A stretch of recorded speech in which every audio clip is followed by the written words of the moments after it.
जय श्री कृष्ण, जय माताजी। केम छो बधा?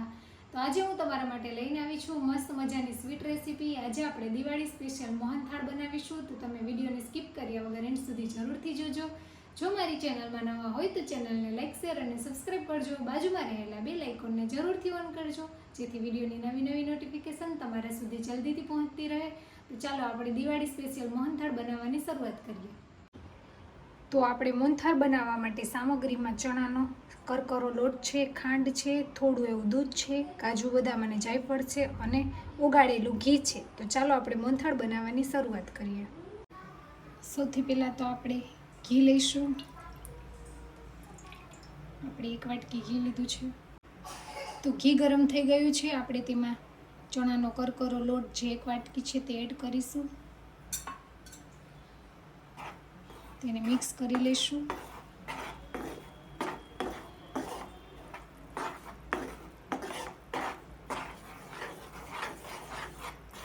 બધું લોટને ઘી સાથે ભેળવી લઈશું।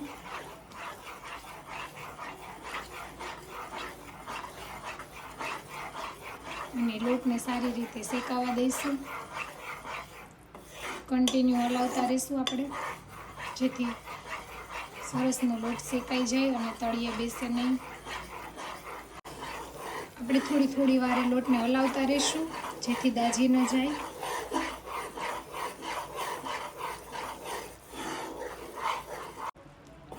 તમે જોઈ શકો છો લોટ કેટલો ફૂલી ગયો છે।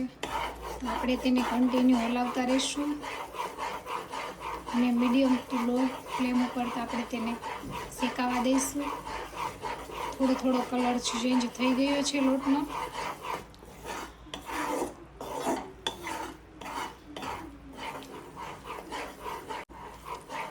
તો તમે જોઈ શકો છો લોટનો કલર કેટલો ચેન્જ થઈ ગયો છે।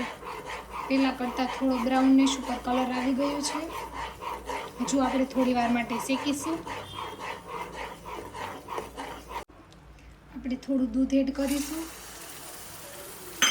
ફટાફટ હલાવી લઈશું, નહીંતર નીચે બેસી જાય।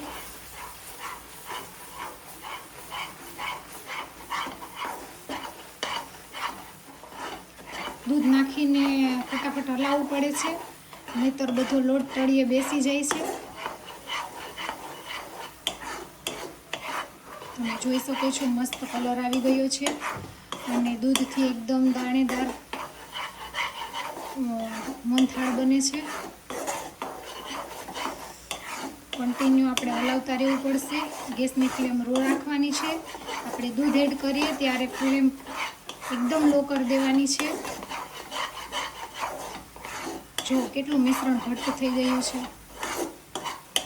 સ્મેલ પણ બહુ મસ્ત આવે છે લોટ શેકાવાની। હવે આપણે તેને 5 મિનિટ માટે શેકીશું।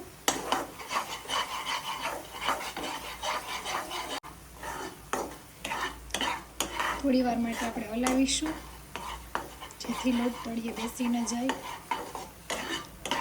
એકદમ મસ્ત સુગંધ આવે છે લોટ શેકાવાની। તો ફાઇનલી આપણો લોટ શેકાઈ ગયો છે।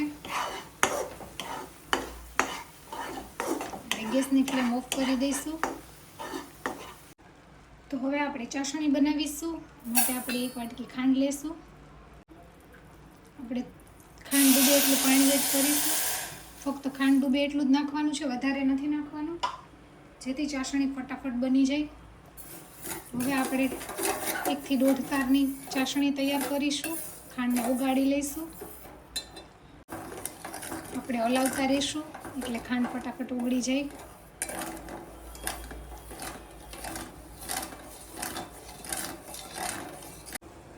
તો ચાસણી બને છે ત્યાં સુધીમાં આપણે થાળીને ગ્રીસ કરી લઈશું। મેં તેલનો ઉપયોગ કર્યો છે, તમે ઘી કે તેલ ગમે તેનાથી ગ્રીસ કરી શકો છો। તો આપણે મિશ્રણમાં જાયફળનો ભૂકો એડ કરી દઈશું, તેને હલાવી લઈશું।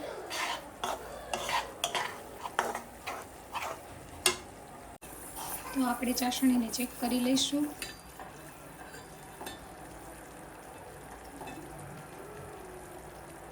હજુ એક જ તાર થાય છે, થોડી વાર માટે ચાસણીને થવા દઈશું।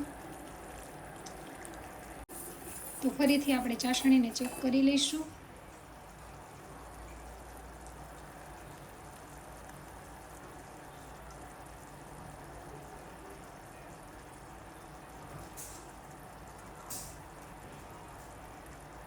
થોડી વાર માટે થવા દઈશું.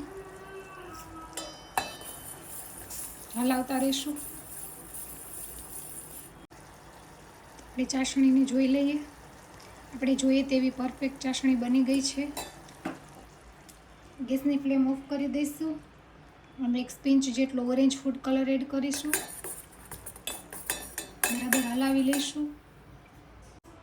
ચાસણીને ફટાફટ મિશ્રણમાં એડ કરી દઈશું.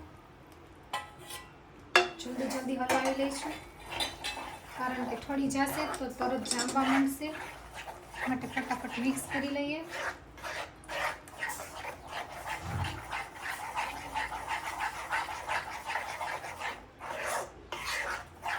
ધ્યાન રહે કે આપણે ગેસ ઉપર નથી હલાવવાનું, આપણે ફક્ત નીચે જ મિક્સ કરી લેવાનું છે.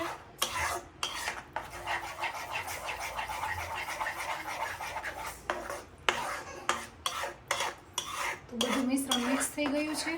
આપણે તેને થાળીમાં એડ કરી દઈશું.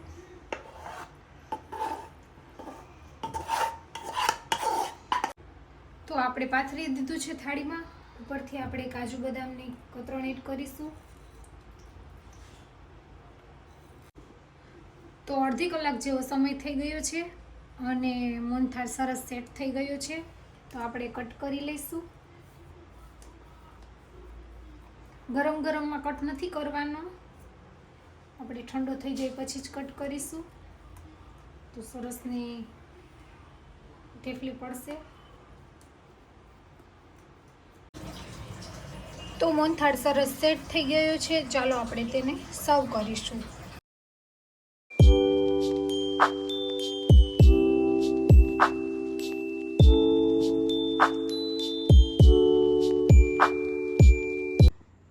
તો ફેમિલી, તમને આ દિવાળી સ્પેશિયલ મોહનથાળની રેસીપીનો વિડીયો સારો લાગ્યો હોય તો કમેન્ટ કરજો, અને જો ચેનલમાં નવા હોય તો મારી ચેનલને લાઈક, શેર અને સબસ્ક્રાઈબ કરજો. તો મળશું રેસીપીના નવા વિડીયો સાથે. આવજો. જય સોમનાથ. Bye bye.